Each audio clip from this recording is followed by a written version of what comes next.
up in the sky, the birds, the planes. Jason J. Lewis, the voice of Superman on Justice League Action. And you're listening to the Krypton Report. Welcome to the Krypton Report podcast. I'm your host, Tyler, the Superman of Blue, the Man of Tomorrow. And we cover, we are part of the Southgate Media Group, and we are your all things Superman and DC Comics podcast, focusing on games, TV, movie, and of course, comics. Welcome. And I would like to introduce, this is episode 528, and introduce my co-host, Mr. James Cole. Welcome, James. Howdy ho, Tyler. What is up, buddy? What's going on, man? Just another day. Just another day. All kinds of stuff, but, just another day. Yeah. It was a nice day. Oh, it was a very nice day. Like, it's one of those days. It's beautiful outside. I wish I would have got more stuff done, like, just based on some things. Like, I ended up sleeping in a little bit more because I've just been really exhausted the past week and yesterday. And there was just stuff I wish I could have got done more outside. Like, it would have been a perfect day to do some of the yard work stuff that I have. And I was more motivated to do it too. So that kind of was funny. But right. Well, last weekend, I got one of my stumps burned completely, like almost to the knee down in the ground. Nice. Like a big old hole. So it's gone like that far down. So hopefully nothing's coming back. So I filled in that hole this weekend. So we're going to jump in and talk about this real quick. We have coming up this Wednesday at 8 p.m. Eastern, Superman Trivia Night. We're going to be live, and we're going to be doing Superman Trivia here, and I don't know what to expect. It'll be our first time trying something like this, so bear with us, but join us. It'll be a good time. Also, I don't have it up here, but this coming Saturday will be at 9 o'clock a.m. will be our first launch into Saturday morning cartoon watch along for Superman the Animated Series. So join us for that fun tidbit as we start doing that. Maybe every Saturday or at least once a month. We haven't quite decided. We're working on it. So yeah, it'll be a good time. But let's get into some news. First up, right here, James Gunn's Superman film has rounded out its Daily Planet bullpen. Michaela Hoover and Christopher Mack, that's spelled wrong, but that wasn't the Daily Planet's fault. It's a whole story we'll get to. Both of whom have worked with director before, will be playing Cat Grant and Ron Troop. It's hilarious because of our last recording, we were talking about this, and then they were cast the next day. Now, Michaela here was in Guardians of the Galaxy. She played the assistant to Nova Prime, and then she was how can we say this appropriately? The humorously bouncing boobed lady in The Suicide Squad. So that's a funny way of putting that. I mean, yeah, it was funny. It was funny. She doesn't have a character name or nothing in that. And I was like looking through her IMDb and I was like, wait. And then everyone was attaching that clip to her casting. And I was like, oh, okay. Well, yeah, I mean, just some kind of like government secretary. Yeah, but I feel if I just said government secretary, people are like, huh? Yeah, absolutely. Well, there's a whole office full of people running point while they're operating in Corto Maltese. But yeah, that's hilarious. Like next day, it was like, oh, we were just talking about that, and they rounded out the cast. It was hilarious. What was even funnier, is they spelled Christopher McDonald's name wrong, okay? And James Gunn was very quick to tweet at I saw at Deadline because everyone was attaching Christopher McDonald, most famously known as Shooter McGavin, and even on IMDb it has Shooter McGavin right here listed as Ron Troop. and I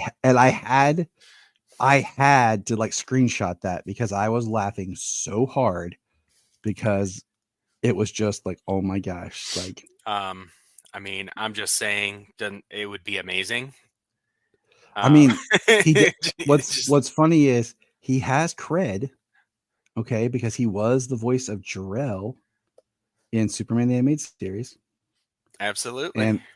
And everything. So it has cred. I'm looking Now I'm trying to see if they fixed it on IMDb. It always comes up so weird from a computer compared to. But let's see, have they fixed it? Used to pulling it up on your phone or a tablet these days. Yep. So it has changed the name, and there's no picture attached to it, but it has the more correct spelling for Ron Troop. And let's see. Yeah, so there's no acting credits, so they have not completely fixed it. But you know what? I'm just happy that we're getting more of the Daily Planet. And obviously, we'll be getting the Daily Planet as a central figure of the film. And we have our cat and our Ron. And yeah, that's pretty much all of our Daily Planet that we need. Yeah, I'm really excited about just the prospect of getting a wider world. Hopefully, some people just a little involved. You know, I mean, they don't have to be involved like Lois would be involved. Yeah. Obviously. The only thing that I need right now is I need a really good Bibbo. Like I would really like to have Bibbo too, and I feel like if I got Bibbo, I feel like I'm really getting my. If they cast a Bibbo that looks anything like he was drawn in the last Action Comics I read him in, man, they're gonna need somebody like swole up in there. My favorite with Tom Hopper. No, not Tom Hopper. Guy from Umbrella Academy. Yeah, Tom. Is it Hooper? Is it Hooper? Hooper? Who was also Hooper? in. I think so. Who was also in Resident Evil. Yeah, he played Albert Wesker in Resident Evil. And he was Luther in Umbrella Academy. Which season 4 is coming, man. And he was also in Game of Thrones too, as Dick and Tully or something like that. I don't know. But I think he was in something like Black Sails or something. I think he would be cool to do it. I want my favorite Bibbo has been what do you call the Death of Superman? Yeah, right. He was in he was in Black Sails. Merlin, Game of Thrones, where he was Dick. Dick and Tarly. Okay. So like he's a good actor and he's got cred, man. Like, and I've enjoyed him in Umbrella. So, all right, continuing with Superman the movie stuff. We got our first look at the LexCorp logo here on this picture, spotted on set. You know, not that big a deal, but it's just kind of cool. You know, because we haven't. Going with the Luthor Corp. Yeah, instead of LexCorp. Yeah, going with the Luthor Corp like old Smallville. I think that's the biggest takeaway from that is doing that instead of doing Lex. And I think it's a way of separating itself from things before. And then this is weird, but from most media. And then, I mean, honestly, the current one with My Adventures with Superman, we've already gotten the LexCorp name drop. So yeah, we have here the slate of Superman from James Gunn. I like it. So do I. So that's cool. The symbols growing on me, especially like that. It looks good. Our friend of the show, Ed Gross, did a panel at Superman Celebration, and he actually had a shirt with that symbol on it. And I was like, "Hey Ed, link, buddy, link." So, but some cool things I saw from Superman Celebration as I'm going through some of the videos and people's postings is he made that awesome book on the history of Superman, but he has one coming that's very similar. That's on the history of Supergirl, and that's going to be a cool book to check out. So I look forward to reading that book.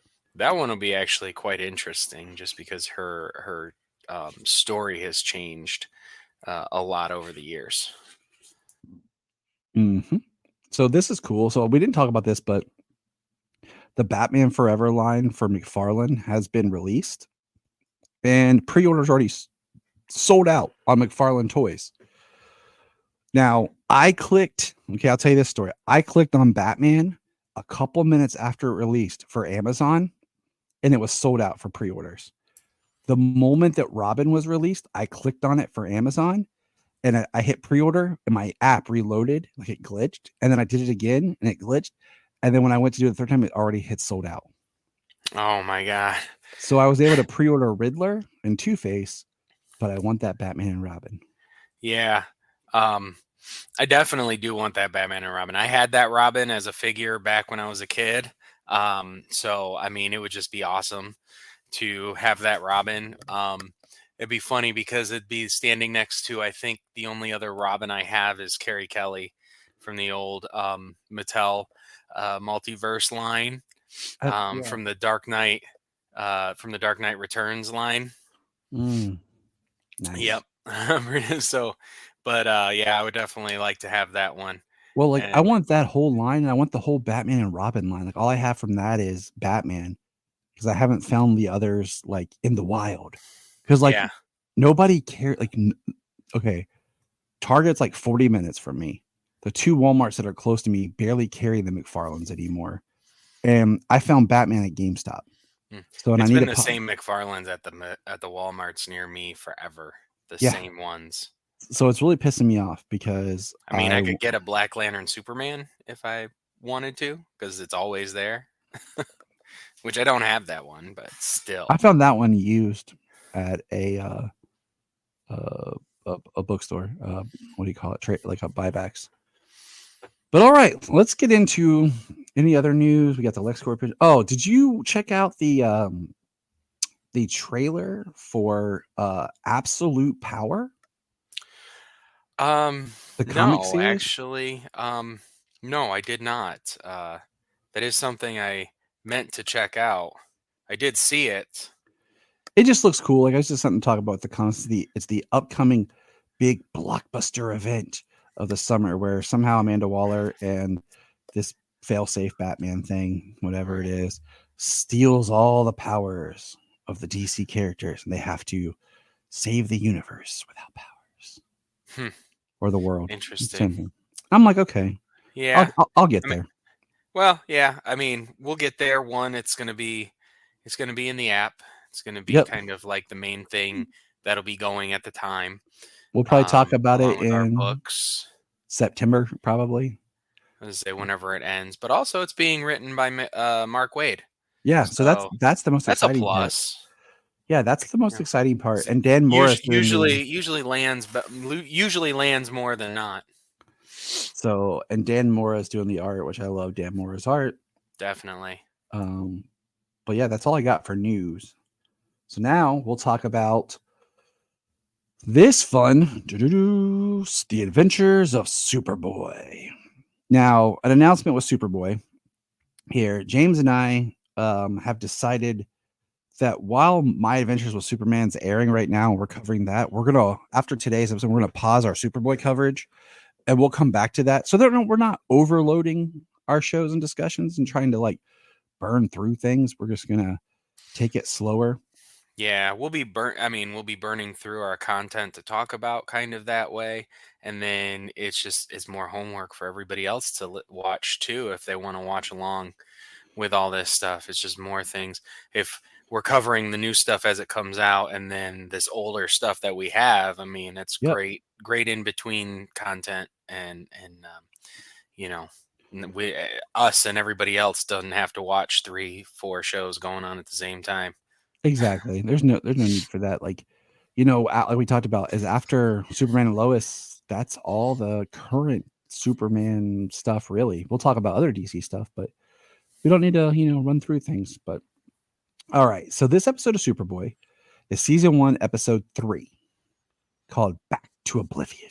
It aired Saturday, October 22nd, 1988. TJ goes to a scrapyard to investigate strange things that have happened there. When he arrives, he is trapped in a crushing machine by the old Mr. Wagner, who owns the scrapyard. James, let me get my notes out. My handy dandy notebook. That was like the first 4 minutes of the episode. Oh, I know. All they had to do was add in there Lana in her short shorts steals Clark's hot dog. Yeah, I was going to say. Had the whole episode. Yeah, she steals his hot dog. But that was really, I think, a metaphor for something else. because this is the one where Clark and Lana get a little flirty in this one. Yeah, they do. She pushes him in the pool. She dives in her bikini. And then, like, my favorite part of the whole thing is when Clark's in the pool, he hears, and he flies out of the pool as Superboy, goes and saves TJ, then comes back, and Lana's looking for him, and he pops up back as Clark, and she's like, "Where have you been?" He's like, dropped my glasses in the bottom of the pool. Right. I mean, you can't blame him, honestly. I mean, one, it's kind of the closest thing to like the standing love interest. But Yeah. man, Stacy was looking good in this episode. Um, Even in the junkyard, I don't know if it was that lighting inside those dark sets or whatever, but man, her eyes were just like piercing blue too. They were so bright. Yeah, she looked beautiful in this episode. This episode shifts where she goes to the junkyard to investigate because like TJ was supposed to wait for Clark and Lana, and basically Mr. Wagner is having PTSD and thinks it's World War II. He doesn't call Lana by her name, and she's trying to prove to him that the war is over and all this. And Superboy, has to come in and save her. And we see the newspaper that she grabs as an issue of the Daily Planet, and it was a pretty good episode. Yeah, I think they really kind of raised the stakes here a little bit. Very serious history. Him being an Auschwitz survivor, the PTSD aspect, her trying to get through to him rigging the door to explode with like 300 sticks of dynamite. Yeah, it had a pretty serious tone in this episode, which was surprising, but I liked it, and I'm really enjoying season 1 again a lot more than, I don't know, the first time I watched it, but we didn't cover it. I just watched it on my own, but I don't know, I'm enjoying it. Yeah, I think we covered I think we might have actually gotten to this point once before. We just did the pilot. Well, we just did the first. Yeah, we just did the first episode. That's where we learned that it wasn't the pilot. Maybe it was just me watching a couple episodes ahead then. Maybe back when it was on the DC Universe app, and then we lost that, and then Tubi got it, and we were like, oh well, we wanted to sample Gerard just to get a comparison while we had it streaming, and then we went ahead and did season 2 just because we had started it. But yeah. It's nice to jump back to season 1, and I'm liking John.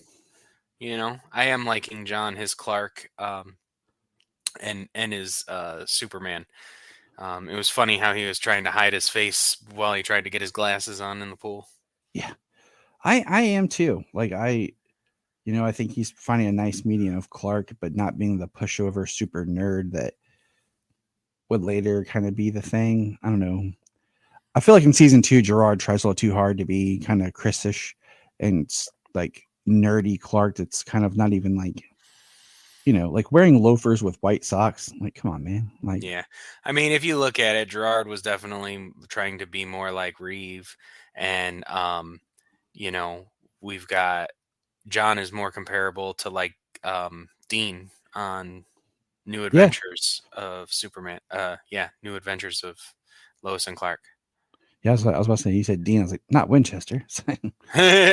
No. Wrong universe. All right. Well, next thing we got on our agenda to talk about today is there happened to be a new episode of this fine show. Boom. My Adventures with Superman. As we are going through season 2. Now, today's episode, boys and girls, is called Two Lanes Diverge, which is interesting because this is last week's was the first episode that wasn't like My Adventures with. All the episodes so far have had that in their title. Right. And let me give you the synopsis here. Jimmy gets invited to the Star Labs symposium. Clark joins him for support, but Lex takes over. Meanwhile, the general flees and Lois chases after him. struggling to reconcile the past experiences with the present situation. Can I just say that this episode was amazing? Like on so many levels. Like we watch this as a family, and we won't watch it without being a family, and we watch it in the morning for over breakfast. And the kids are very much intrigued and into it. But man, like this episode, it was good stuff. Like it hit home like really hard. I just another episode that is just so damn good. I don't want the show to end. No, it absolutely needs to continue getting picked up. If people are out there watching it, watch it on Adult Swim, watch it on Max, like, stream those numbers. Yeah. So let's I have some detailed show notes. So let's talk about it. Yeah. Let me hear what you got. So, Jimmy gets invited. We talked about that, but the first big thing is Clark tries to tell Lois that he loves her but gets cut off on the voicemail. And that's probably good. It's cut off. But it's so interesting because she tries to tell him that later too, but he doesn't. Oh, we'll get there. But what do you call it? I can't talk. We have our Jimmy Olsen counter back. We did not have it last episode. That was something that we forgot to mention. We did not have his money counter. But it's might I say, like, did he buy that limo? Because that was expensive. Yeah.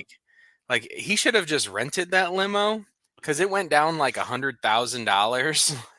He should have really only, even for a big, super nice limo, I mean, few $1,000s, right? Even in Metropolis. Yeah. So that was one of my questions. I didn't get to write down how much it was, but that was one of my questions. Was like, wait a minute, that looks a little higher than just renting a limo. Yeah, like he bought a supersized limo. It's like buying a Hummer limo or something. And this episode, like, is, man, like this one. Okay, I'll get there. We have flashbacks that we see Lois in like 3 different parts of her life doing this woods training of like following the North Star to find Sam. And the first time it addresses her mom being sick and not doing as many things. The second time is after her mom's dead, and the third time is where Lois really, we see what kind of brings her and her dad and splitting apart. And she, her dad's always trying to teach her to do stuff on her own, and that's when she's like, well, fine, I'll do it on my own. So we do find out that her mother is Korean. Yes, so we do get Lois this Korean name because we knew that this Lois was of some type of Asian ancestry, and I had heard the producer reference Korean, but there had never been anything in the episode to tell us that. So yeah, her mother's name means silver star. Mm-hmm. So now we get it also, okay, since we're on the Sam and Lois stuff, when she breaks down saying she has nobody, it pretty much confirms there is no Lucy. Because she talks about mom being dead and that she has no one else. There is no one else, just him. So that to me just pretty much confirms there is no Lucy Lane. Yeah, that's how I took it. I thought about that too. I said, well, I guess maybe there's no Lucy here then. So yeah, that was an interesting state, but you know what? Cool. Like that's what they want to do. They want to make it more just father and daughter. Okay. That's a strong story. Yeah. Well, they've changed a lot of origins and things like that, stories, backstories, a little bit. So just making it a father and daughter story, a little more focused. It is already a pretty heavy ensemble cast with a lot of people. A lot of episodes are your core cast, and then it's episodes here or there where they pull somebody in, different Daily Planner reporters on one episode here and there. That's it. Lois still hasn't told Clark or anyone else about the job interview from Vicky Vale, and Clark's trying to talk to Lois about the key he has to find Kara. He tried to tell her he needs to talk to her. Something that's a setup. We do get Jimmy Olsen called Superman's pal as he comes out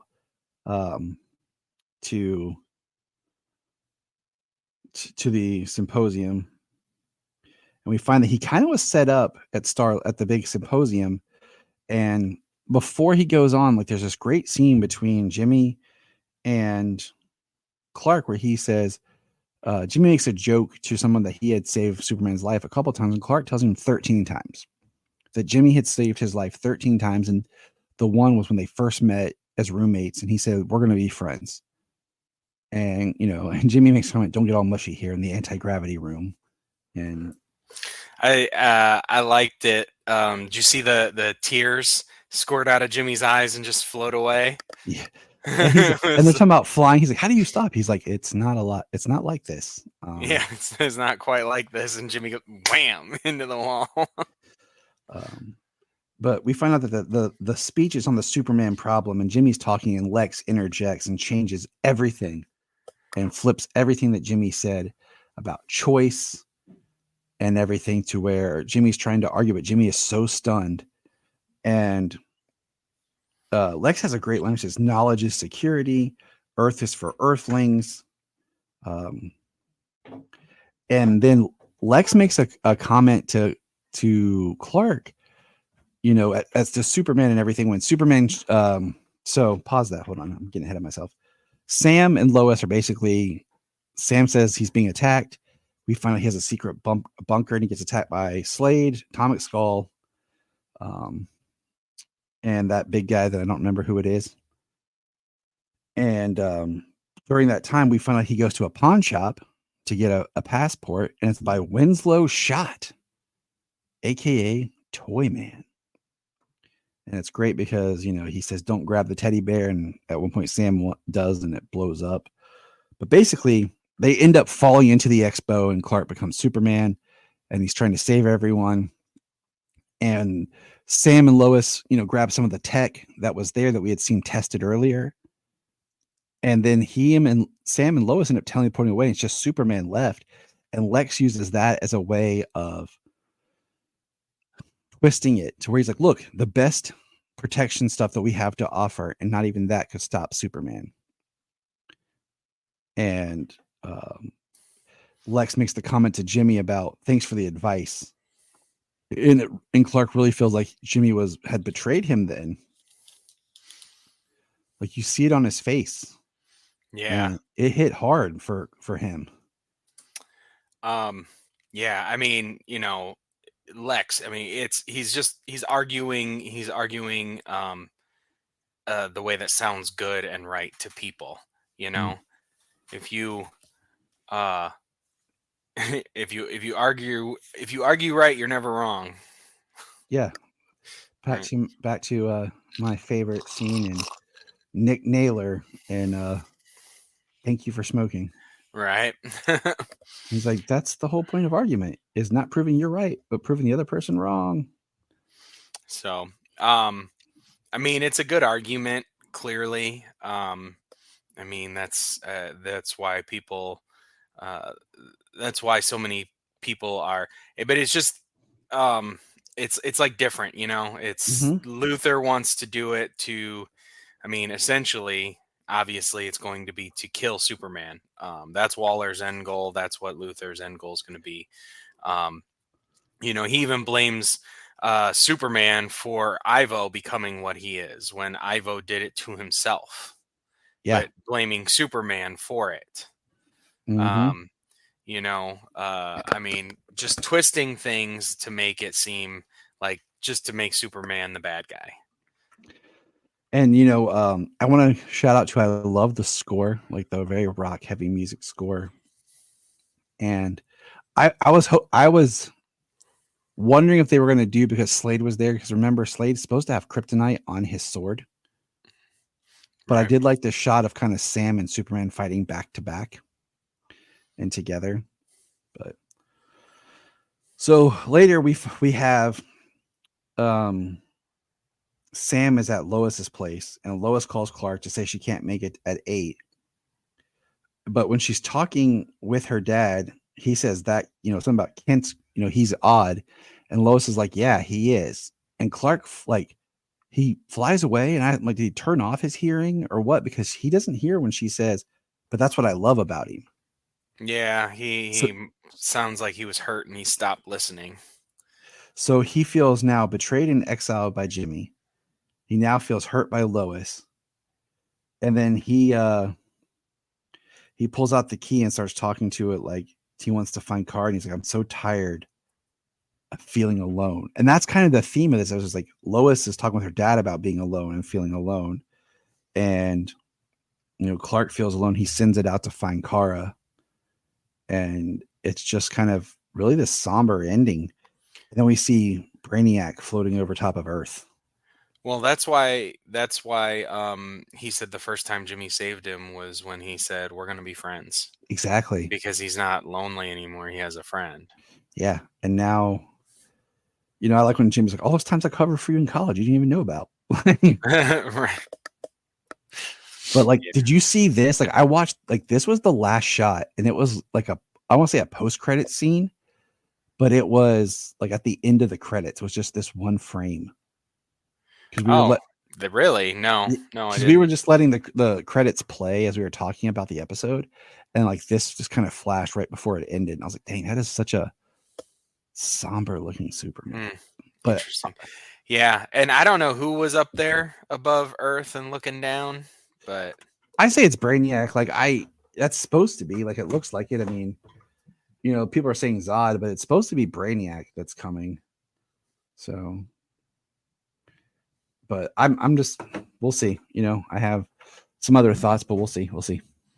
yeah, I mean, we're still waiting to see. We got some different history here. With Krypton being a Empire, an empire, invading and conquering other planets around the galaxy, before they spread themselves too thin and was destroyed.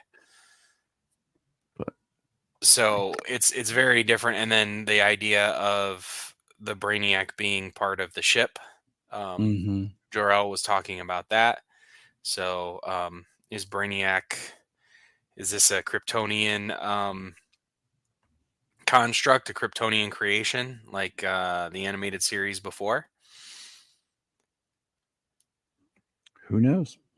Yup. Gotta wait to see. So yeah.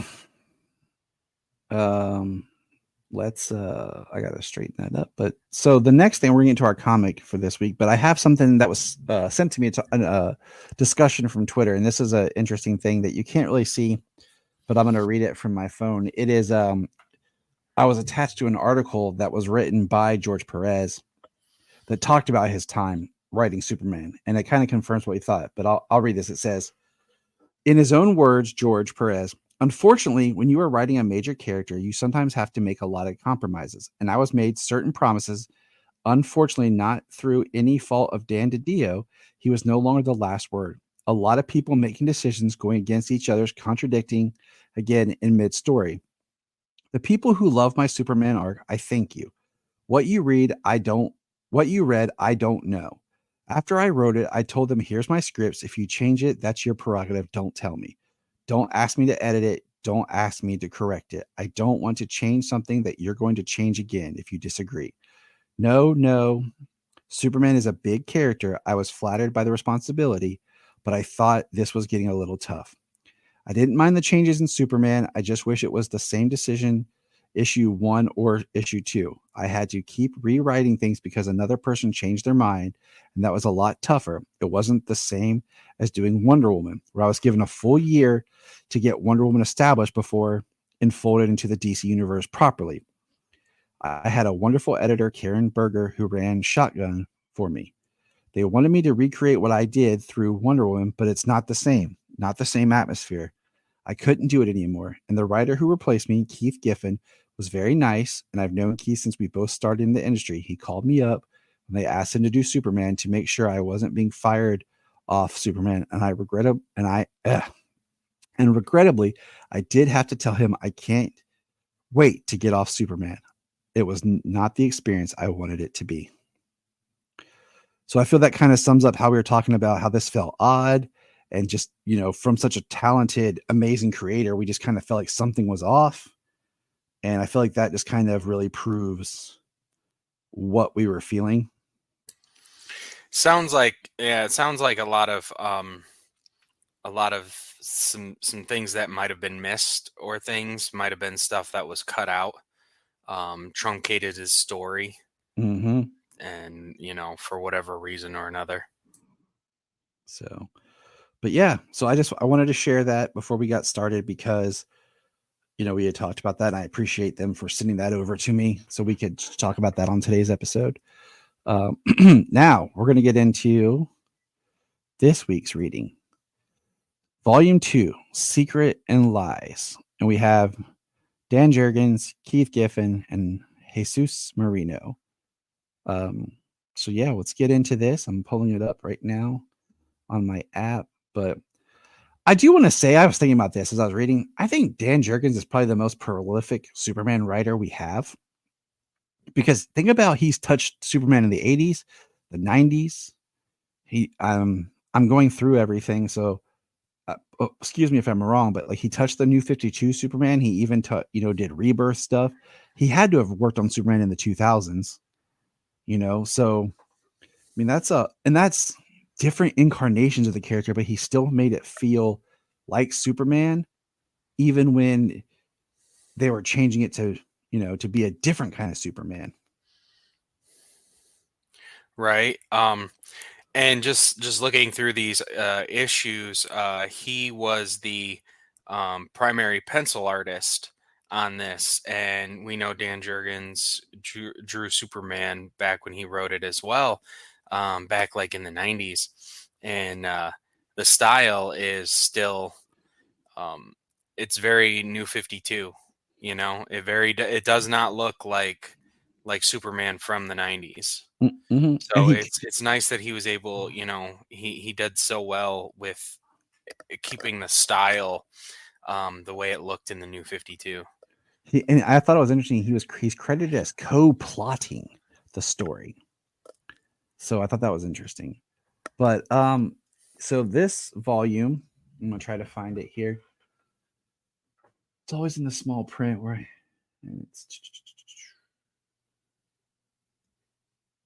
can't see it, can't read. But okay, question: do you have issues with your app sometimes, where like you'll click on a page and it just comes up like solid black or solid blue? Once in a while, and it's usually when it comes up black or blue, it's usually when I'm flipping through pages, and then I'll flip back and forth to make sure I'm like not missing anything. Normally with my app, it'll be like if I click on the page, or if I click on the comic, the screen will go black, and it'll give me the loading circle, and it won't load. I'll have to back out and reload it, and it'll usually load. And it's usually when I go to like the book details above in this series, so that way you can click read or resume or download that page. That's where it tends to mess up on me, but usually going back and reloading the page works just fine. Yeah, but like one page doesn't want to work for me. But okay, so we get into this book. I liked this volume better, and I think because there's maybe a little bit more cohesiveness in the stories. But I do want to point out a few things here. One, we're in the Superman book, okay? So when we're done with this volume, we've technically been in the first year of the New 52 for Superman. Okay, not counting action, just Superman. he has not interacted with Lex Luthor or any known supervillains. It's been all new creations. Mm-hmm. So, like, the first one he goes to is Hellspawn. Is that how you pronounced it? Yeah. What did you think of this character in the story? So in the story as a whole, he comes back. He's a pretty powerful type character. I mean, ancient character thousands of years ago from his home planet. I mean, kind of like a tragic villain in a sense, Mhm. very much like Zod from Man of Steel. Uh, my purpose is to protect my people, and they and no matter what he has to do, how many he has to kill to protect more, he's going to do that. Mhm. Talking about the history of his race, diluting their blood, becoming more cancer ridden and disease susceptible. Cancer and disease susceptible. Yeah, when he talked about like acquiring the blue fire and everything was interesting. But I thought it was interesting. He's only in like 2 issues, and then he goes away and he comes back for 1. Yeah, he has some interesting powers, Yeah, like how you put like the I don't like to use the term squid, but like starfish squid looking thing in Superman's mouth, and he talked about it's something that their culture would do to even like train their young and stuff by putting that in their mouth and then kind of uploading information. Yeah, that it would grow in them, and they would be able to show and experience real hate and real fear almost in a dream, so that the way they would know what to fear in real life, kind of a thing. It was almost a Black Mercy type deal, right? Mm-hmm. It's very interesting. Now, I do find interesting in this stories, we have Jimmy and Lois and Clark, and we have some more interaction with them that feels more familiar. And we get more of the sense of Lois and Clark's friendship and Jimmy's. They both ask Clark for a favor at the same time. Perry's giving him an assignment, and Clark's supposed to go pick up Lucy, and Jimmy wants to crash at Clark's apartment. In the first issue, we get a cool shot of how the biotech suit's kind of like growing on him, which is interesting because there's later, and I don't remember what book it is, where you just see the symbol and it's really small on his chest. And then it grows big and grows the whole suit. And in this, we have a shot of him like with a whole undershirt, and then the rest of the suit starts growing, like the sleeves, the collar, the cape. So it's just interesting how that evolves over time as well. Yeah. I always liked the way that the bio suit worked in this run of the New 52. To me, it's just, I don't know. I personally, I think it's cool, and I mean it's not like John shooting out of the pool in full Superboy garb when he was pushed in the pool in regular clothes. I like it for 2 reasons. One, it's a great way of it being alien and connected to his heritage, and the fact that it took on the House of L is because it recognized his DNA. The cape's not originally part of the bio suit, but it became part of it, and it also just kind of helps with how does he wear the boots and the whole suit under his clothes? Like we've always saw like the shirt rip. I'm like, okay, he's got the suit on underneath, but like, how does he have that cape tucked under his clothes? How does he have those boots inside his shoes? It is kind especially of like when he's wearing dress shoes. Yeah. It's like they've kind of tried to make it like, okay, this is how the suit works. And I feel like in a way Snyder kind of sidestepped that by like a Man of Steel. He never really has that, kind of thing, because he's always like he's either Clark or he's Superman in that movie. And then He in doesn't BVS, really have a change, a clothing change. and then BVS, we get the one scene where he grabs his tie, and then it cuts to him saving the house. So they kind of sidestep, like, yeah, we don't know how it's gonna work, but Right. Which was the beautiful thing, because it was all the way up until Justice League before we got the full shirt rip. which it makes It was sense. a nice build. I do like the bio suit. I like the way it goes. I also like the scene where he was damaged. The suit took damage and everything, but it would kind of repair itself. But then he was lying with his suit separate. He was in like a white suit, and he was laying with his cape draped over something separately. Yeah, So it because wasn't part of the same suit. the white suit is his suit. Mm-hmm. It just turns once it, like, I remember it's in action where they address it, but when it reads what your Kryptonian DNA is, it takes on the color and symbol and everything of your house. So I thought it showed the powerful fight that he had. But what I find interesting is he comes home with a black eye, and Jimmy's like, "What's going on?" And he forgot to get Lucy. And I think it's really interesting in this how they're kind of pushing Lucy and Clark together. Like, it's almost like Lois is trying to hook Clark up with her sister. Yeah. Like he's always he's got this like pining for Lois, like in his monologue, like behind the scenes, a little bit, not like very heavily, not very strongly, but a little bit. Like he definitely cares more for her than just a friend. But yeah, and you can see it once in a while from Lois. But yeah, it's funny how she's pushing, and you see that you see that in like shows and stuff. That's almost like sitcom stuff where the girl likes the guy, but she's pushing her friend on the guy. Yeah. Like 'cause she's involved or whatever. And it's just like, it's really heavy. Now, when we get into another issue, we have this blogger journalist who says he has proof that Superman has a secret identity and he can confirm it. Superman also saves a Russian sub. And what I think is interesting about this trade here is like, it's like in these two kind of issue things compared to being like one giant story arc. And then we have this lady robbing a bank for this jewelry.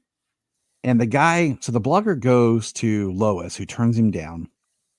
And then he goes back to Morgan Edge, who accepts this and doesn't even care how great the proof is. And he's like, I'm going to run it on one of my other networks, the one that's not attached to the Daily Planet, just to get, views. And Lois, of course, confronts Clark about missing the dinner tells him to come to dinner because of Lucy. But Clark goes to fight this girl, and I'm trying to find her name. It's something Anguish. Yeah. She can basically phase her body and everything, so he can't land any blows on her. But this poor guy. Well, it almost seems permanent. Like she can touch things, but like things can't touch her. So like she can't feel anything. She can only I mean, they don't go into how that works or anything. But yeah, it's I'm not sure if she does it or if it's just a reflex, because she says she can't feel anything. What I think, so he's fighting her while on the Jumbotron. It's revealed Superman's true identity. Oh man, we're gonna get Superman Spence Becker, and he doesn't really even look like Superman. I never knew Superman's name was Spence Becker. And everyone's like, "Oh, how'd you get this?" And I'm like, "Oh, because Superman can, change his perception."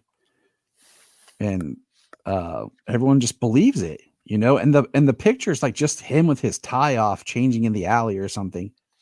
And So they're running this while Superman's battling, and Anguish basically goes after Spence's family. And my app just reloaded. What the heck? Like, it took me back to the beginning. It does this sometimes when I access it from a web page. And I almost never do that. So, well, Sailor drained the battery on my iPad and didn't charge it. that makes sense. Oh my God, it's pissing me off. But anyways, so the story goes on, and Anguish shows up at Spence's house and attacks his wife and daughter.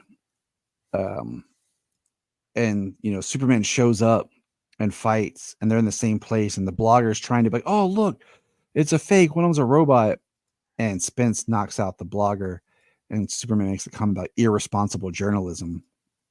And Lois keeps trying to ask Superman questions like, does he have a secret identity? Does he live somewhere else? Does he this? And Jimmy's got all these crazy like, oh, he would be like on a tropical place or doing this, or yeah, he has a palace, he has a mansion, he has a harem. And I'm just kind of like, really, Jimmy? Like, really? And it's really good. I like this part. And during the battle, Anguish's locket gets destroyed. It's the only thing that meant to her, because it's something that has the only picture of her mom that her dad took from her. So it's very special. And Superman, gets destroyed, but he fixes it and he returns it to her, and that kind of stops her. It's the emotional. And he says, I'm going to take you to get help at Star Labs. I'll have people actually help you. And then, so during this, while that ends, we had a whole subplot where Superman saved this Russian sub, and they were carrying something. And of course, Clark gets the dinner with Lucy and has to leave. We get another awesome like suit up shot of the biosuit, and this time it's weird because like he has a white t-shirt on, and then the symbol's there, and then the biosuit grows. But basically, Superman has to fight this alien that looks like a predator. Yeah, he does. From the Russians. And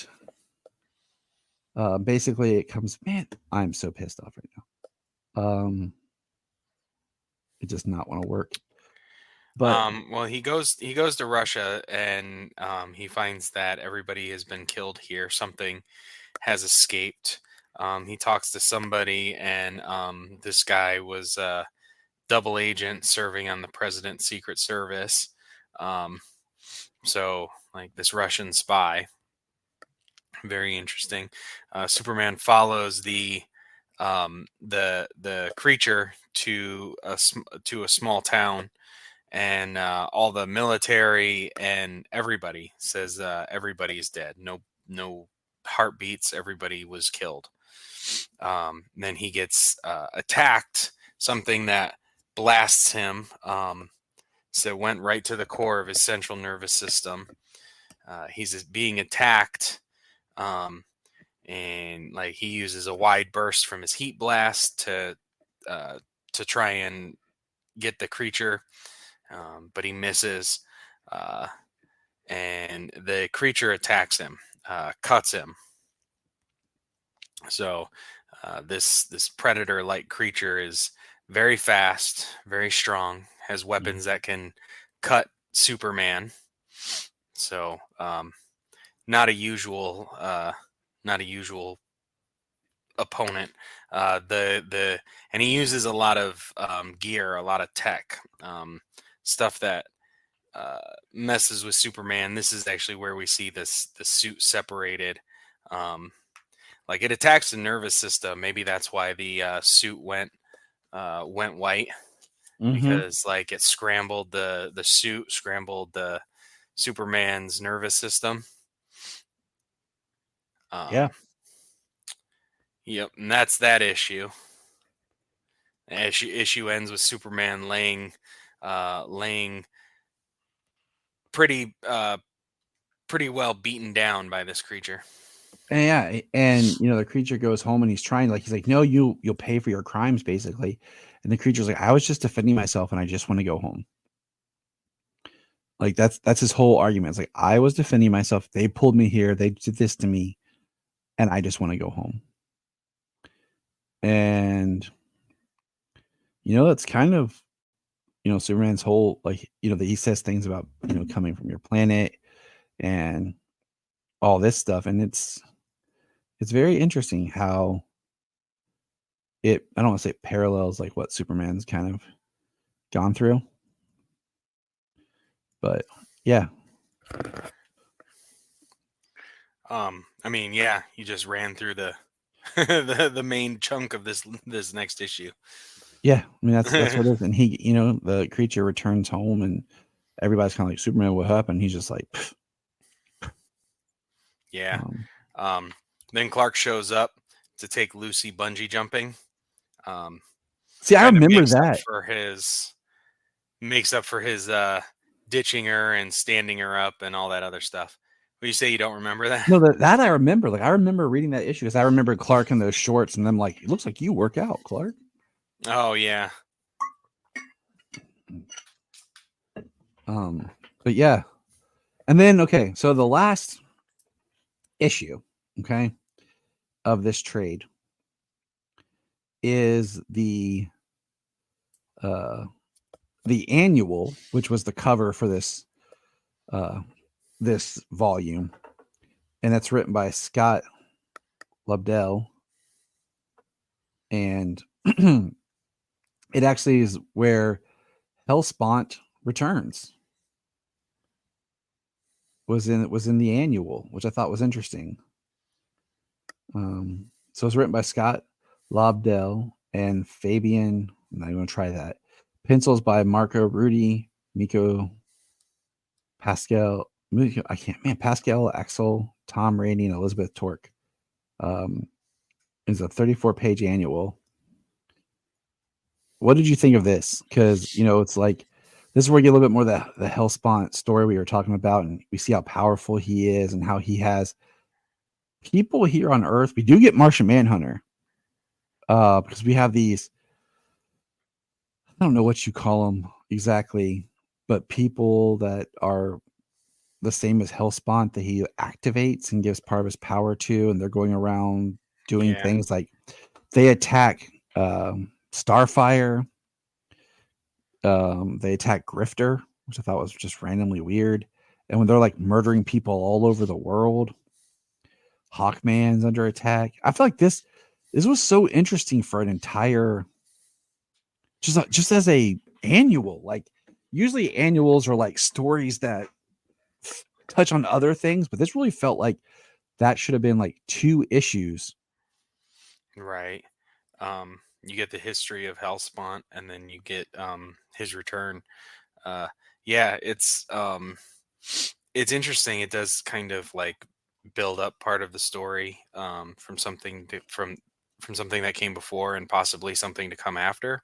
We get to see Martian Manhunter, Starfire, Grifter, Hawkman for a page. Yeah. Yeah, and just how I guess maybe Damonites.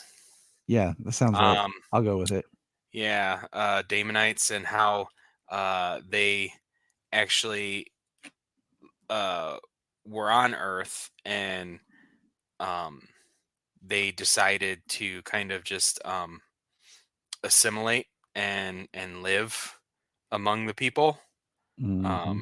Stop trying to manipulate the metagene that Earthlings have. I always think the metagene's interesting because they talk about the metahumans, but really none of the Justice Leagues are technically metahumans. Like the main 7, none of them are metahumans. You know that? Like, there's so much conversation in the DC world about the metahumans and the metagene, but then when you look at like who are the main Justice League members, none of them are metahumans. Well, I mean, would you consider Flash a metahuman? No, because he got his powers from a scientific accident. Right, not necessarily a gene from within. Yeah. I mean, the only person close to it is Superman, but he's only an alien. He's not. Martian Manhunter's an alien. Green Lantern's powered by an alien ring. Aquaman's part Atlantean, which isn't meta related. Wonder Woman's an Amazon brought to life, or demigod, so that's not meta related. Cyborg, depending on what, we're looking at the New 52 is a related because of what do you call it? He's a machine. So yeah, Yeah, I mean, related by the mother box. yeah. So I wouldn't call any of them metahumans. Now your metahumans are like later on people that get powers. So it's interesting, but all right. But what? So at the end, like Hellspawn leaves, and I just found it really interesting how he kind of just leaves. It was just interesting for me because I'm like, this is what the the big um annual, and it's like it brings in this whole story, but then he leaves, and I'm like, well, does he come back? Like Right. Yeah. He leaves. He's clearly very powerful. He's controlling this entire ship. He's got people who call him their dominant, and like they're all clearly powerful enough to attack some of DC's most powerful beings. right. So like, what is his? It's been so long since I've read it. I don't know. Like, what's his goal in mind? He at one point he says to Superman, like, thank you for protecting basically like, thank you for protecting my investment or something like that. Basically the idea of like he's been protecting these people that he on the planet without even realizing that he's done it. So it's very interesting. Yeah, somebody who's had, I don't know, long-term goals with the Earth, with conquering the Earth or using the Earth or the metagene or something. Mm-hmm. So it's interesting, and I'm like, so I'm curious, like, does he come up again? Like, I don't remember, and we'll see as we work on this whole look at the New 52 Superman. So, but that's the story. Final thoughts on it, James? I mean, Secrets and Lies. That's it's an apt title, with the three different kind of storylines that we have going on through the 6 issues. No, I liked it. I do think it was better than the first round. Even for multiple storylines, there was a little more cohesiveness from characters and plot threads that ran through the story. Things like with Clark's personal life that continued through each issue, that his life as Superman interfered with, but it continued, and it picked up those threads. So I thought it was good. I liked it. Yeah. New 52 gets a bad rap.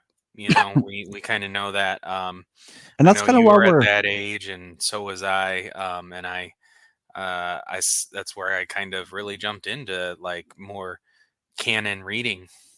it just brought me back, and that's into reading comics completely because I felt like it was a jumping on point, and that's why we're reevaluating the New 52 Superman book to just see how it was and where it really fits in, and just kind of picking apart after this time. A lot of people don't talk about it as much, or if they do, it's kind of in a quick overview. So right. And these days it's more like they ignore the New 52 or what happened in the New 52 and just kind of like this classic version of the character. But let us know your thoughts, and